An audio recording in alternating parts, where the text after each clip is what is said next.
Shalom sahabat-sahabat firman kehidupan yang terkasih dimanapun Anda berada saat ini.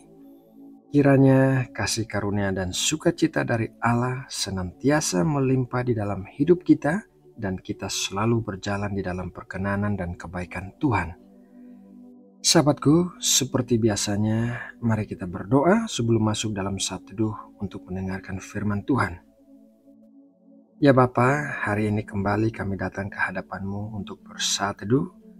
Kami datang dengan hati dan pikiran yang terbuka untuk menerima pengajaran firman-Mu. Kami percaya hari ini kami akan mendapatkan makanan surgawi yang luar biasa bagi roh dan jiwa kami. Urapilah kami dengan hikmat dan pengertian ya Tuhan, agar kami bisa memahami apa yang kami dengarkan dan melakukannya dengan taat. Di dalam nama Tuhan Yesus Kristus kami berdoa. Amin.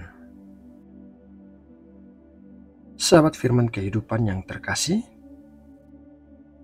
manusia terdiri dari dua bagian, yaitu bagian materi dan bagian non-materi.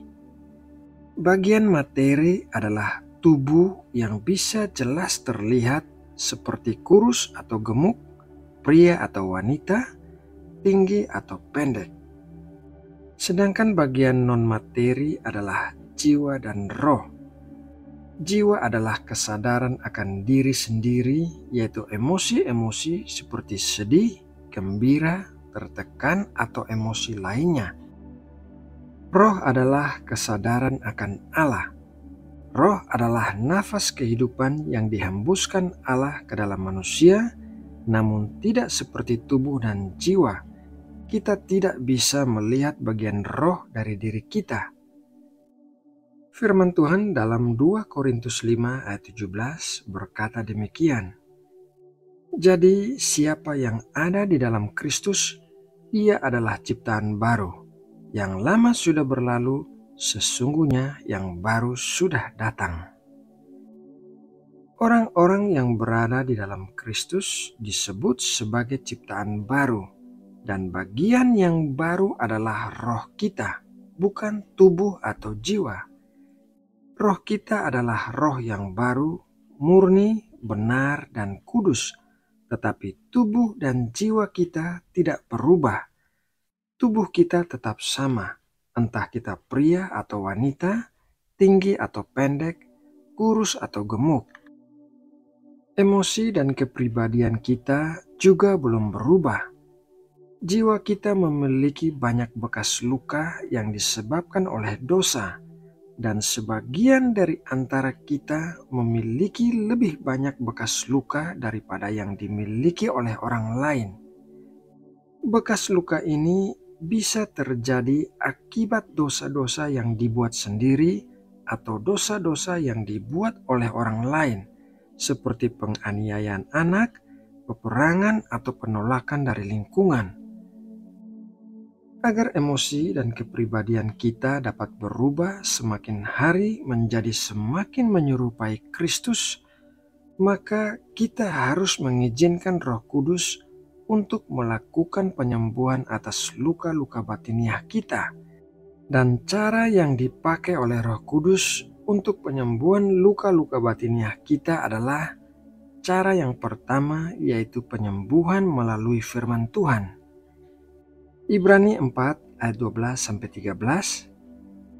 Sebab firman Allah hidup dan kuat dan lebih tajam daripada pedang bermata dua manapun.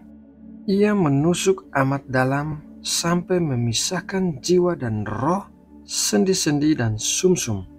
Ia sanggup membedakan pertimbangan dan pikiran hati kita, dan tidak ada suatu makhluk pun yang tersembunyi di hadapannya, sebab segala sesuatu telanjang dan terbuka di depan mata Dia, yang kepadanya kita harus memberikan pertanggungan jawab.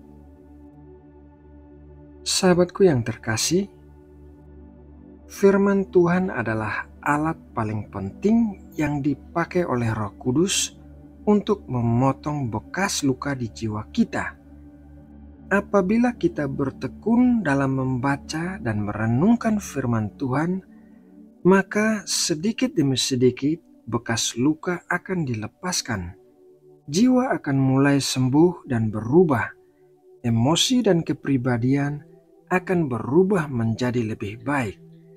Buah-buah roh yaitu kasih, sukacita, damai sejahtera, kesabaran, kemurahan, kebaikan, kesetiaan, kelemah lembutan, dan penguasaan diri akan mulai muncul. Cara yang kedua yaitu penyembuhan melalui disiplin.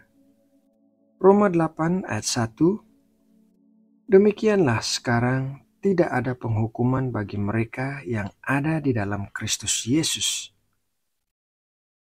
Anak-anak Tuhan tidak pernah diberi hukuman, namun diberi disiplin. Hukuman itu bersifat menghukum, sedangkan disiplin bersifat mengoreksi. Ada perbedaan yang mendasar di antara keduanya. Tuhan mengizinkan terjadinya masalah-masalah dan orang-orang tertentu ke dalam hidup kita untuk menyingkapkan hal-hal yang keliru agar kita bisa bertobat dan memperbaiki diri kita. Dengan demikian, kita bisa berjalan dari kebenaran yang dianugerahkan sewaktu kita lahir baru menuju kebenaran yang diproses sehingga akhirnya kita bisa mencapai kekudusan seperti yang Tuhan inginkan dari kita semua.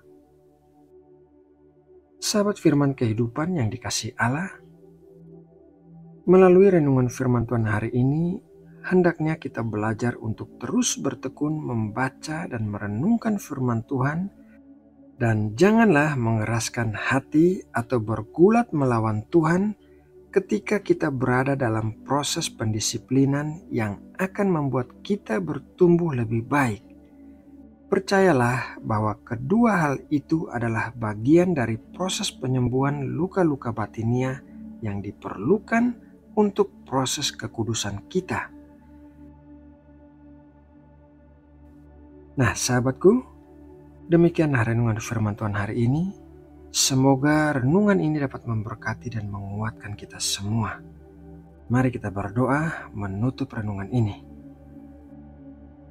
Bapa kami yang ada di sorga, terima kasih atas berkat firman-Mu hari ini yang mengajarkan kami mengenai proses penyembuhan luka-luka batinia. Engkau yang maha mengetahui apa yang ada di dalam hati kami, bahkan luka-luka yang tidak kami sadari. Jadi kami berserah kepada proses yang sedang Engkau lakukan karena kami percaya hal itu pastilah untuk kebaikan kami. Ya Bapa, kami berdoa untuk setiap saudara-saudara kami yang sedang mengalami pergumulan dalam hidup mereka saat ini, baik dalam hal keluarga, pernikahan, keuangan, pekerjaan, dan lain sebagainya. Kami berdoa agar Engkau meneguhkan, memberikan kekuatan dan jalan keluar untuk setiap permasalahan. Kiranya Engkau mengadakan mujizat dan terobosan bagi saudara-saudara kami. Terima kasih ya Bapa atas kasih-Mu yang besar bagi kami semua. Di dalam nama Tuhan Yesus Kristus, kami sudah berdoa dan bersatu teduh. Amin.